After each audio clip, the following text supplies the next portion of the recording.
Chemical टेक्नॉलॉजीमध्ये LIT हे खूप मोठं नाव आहे।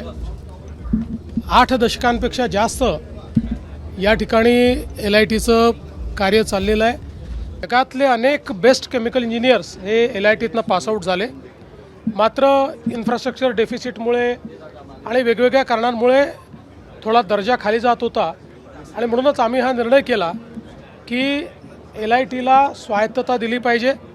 त्यामुळे डीम टू बी युनिव्हर्सिटीमध्ये स्वायत्त विद्यापीठामध्ये LITला आपण त्या ठिकाणी परिवर्तित केलं। त्यामुळे LITचा दर्जा मोठ्या प्रमाणात वाढतो आहे आणि आता इथे अतिशय सुंदर असं शैक्षणिक संकुल हे आपण तयार करतो आहोत।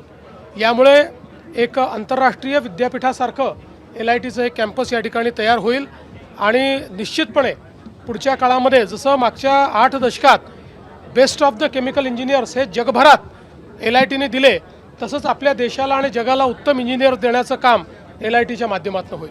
पुण्यामध्ये जे बलात्कार हत्येचं प्रकरण झालं त्या प्रकरणामध्ये नागरिकांचा नातेवाईकांचा प्रचंड रोष आहे। त्यांची अशी मागणी होती की तुम्ही तिथे भेटीला यावं। मी काल स्वतः पीडितेच्या वडिलांशी 2 वेळा बोललो।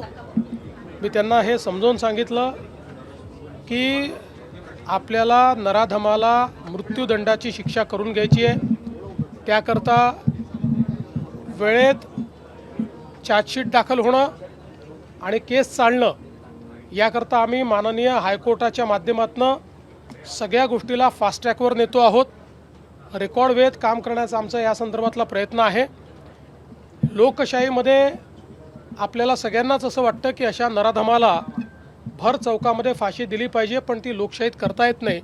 लोकशाही कायद्याने चालते, पण कोणाला कायद्याचा दुरुपयोग करता येऊ नये या दृष्टीनं कुठलाही लूपहोल न ठेवता या नराधमाला यमसदनी कसं पाठवायचं, त्याला मृत्यूदंडाची शिक्षा कशी होईल, अशा प्रकारचा संपूर्ण प्रयत्न हा राज्य शासनाच्या वतीनं त्या ठिकाणी केला जाईल। न्यायालयातनं हे प्रकरण वेगानं मार्गी लावलं जाईल। तशा संदर्भातलं एक लेखी पत्र देखील आम्ही पीडितेच्या कुटुंबाला दिलेलं आहे। घटना गंभीर आहे, रोष देखील साहजिक आहे।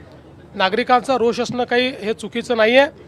मला असं वाटतं एवढंच आहे की त्या ठिकाणी काही लोक हे त्याही परिस्थितीचा फायदा घेऊन काही वेगळ्या पद्धतीचं वळण लावण्याचा प्रयत्न करत होते, पण मी मुलीच्या वडिलांचे आभार मानतो की त्यांनी ती परिस्थिती समजून घेतली आणि CPंशी चर्चा केल्यानंतर त्यांनी हा निर्णय केला की आम्ही हे कॉल ऑफ करू। दुर्दैवाने काही लोक त्यांनाही जाऊ देत नव्हते, त्यांनाही अडवायचा प्रयत्न करत होते। ते लोकही कोण आहेत हे लक्षात आलेलं आहे, पण ठीक आहे, आता त्याच्याबद्दल फार काही आपल्याला करायचं नाही आहे। मात्र मुलीच्या वडिलांनी जो काही त्या ठिकाणी ती भूमिका घेतली त्याबद्दल आम्ही त्यांचे आभारी आहोत आणि या कुटुंबाच्या पाठीशी आम्ही शक्ती ताकदीनं उभे राहू। जो आरोपी आहे त्याच्यावर 2019 मध्ये देखील एक गुन्हा दाखल झाला, मात्र पुराव्याअभावी त्याची म्हणूनच आता त्याचे जुने गुन्हे देखील काय आहेत हे शोधून काढले जातील। कोणी लॅप्सेस ठेवले होते का ते देखील बघितलं जाईल। या प्रकरणात देखील खबरदारी घेतली जाते, याच्यात तो बाहेर येऊ शकत नाही। देवेंद्र जी, जिस तरीके से महाराष्ट्र में गुनहगारी हो रही है उसको लेके गृह मंत्रालय को क्रिटिसाइज किया जा रहा है। देखिए, विपक्ष का ये काम ही है, वे अपने गिरेबान में कभी झांकते नहीं है। उनके कार्यकाल में क्या हुआ ये देखते नहीं है। कैश फॉर ट्रांसफर्स वाले लोग अगर हमको सिखाएंगे तो फिर तो ये हंसने वाली बात होगी। राहुल गांधी नसरापूरमधल्या पीडितेच्या वडिलांशी 2दा चर्चा केलेली आहे। नराधमाला यमसदनी पाठवण्याचा प्रयत्न सरकार करेल असं देवेंद्र फडणवीसांनी म्हटलंय। हे प्रकरण लवकर मार्गी लावून अतिशय दुःखद अशा प्रकारची परिस्थिती आहे। प्राथमिक असं वाटतंय की शॉर्ट सर्किट झालेलं आहे आणि त्यानंतर जी हवा धुंद चालली त्यामुळे ही आग अतिशय वेगाने पसरली आणि त्या ठिकाणी लोकांची घरं जळलेली आहेत। सुदैवाने मनुष्यहानी झालेली नाही। लोकांना बाहेर काढण्यात आलेलं आहे, त्यांना वेगवेगळ्या ठिकाणी ठेवण्यात आलेलं आहे। काही बकऱ्या किंवा जनावरांचा त्या ठिकाणी मृत्यू झालेला आहे। प्रशासन रात्री पण पूर्ण वेळ त्या ठिकाणी वेळेवर उपस्थित होतं। प्रशासनाने त्यात उत्तम काम केलेलं आहे। पालकमंत्री बावनकुळे साहेब हे स्वतः लक्ष ठेवून होते, ते स्वतः आता त्या ठिकाणी चाललेले आहेत आणि मग त्यांच्या रिपोर्टच्या अनुसार या लोकांचं पुनर्वसन करण्याच्या संदर्भात सरकार पुढाकार घेईल। राहुल गांधी ने ऐसा कहा है, भाजपा के जो गुजरात के प्रदेश अध्यक्ष है उन्होंने एक टिप्पणी की है महिला सांसद के ऊपर कांग्रेस के, तो उसके बाद राहुल गांधी ने कहा है कि यही इनका नारी वंदन है। देखिए, राहुल गांधी को इस संदर्भ में बोलने का कोई अधिकार नहीं है।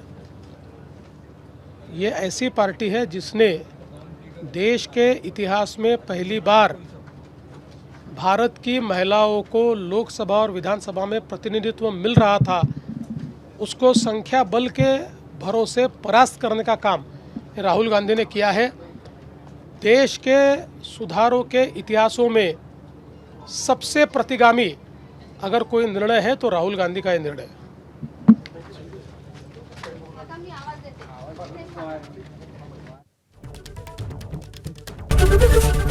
एबीपी माझा, उघडा डोळे बघा नीट।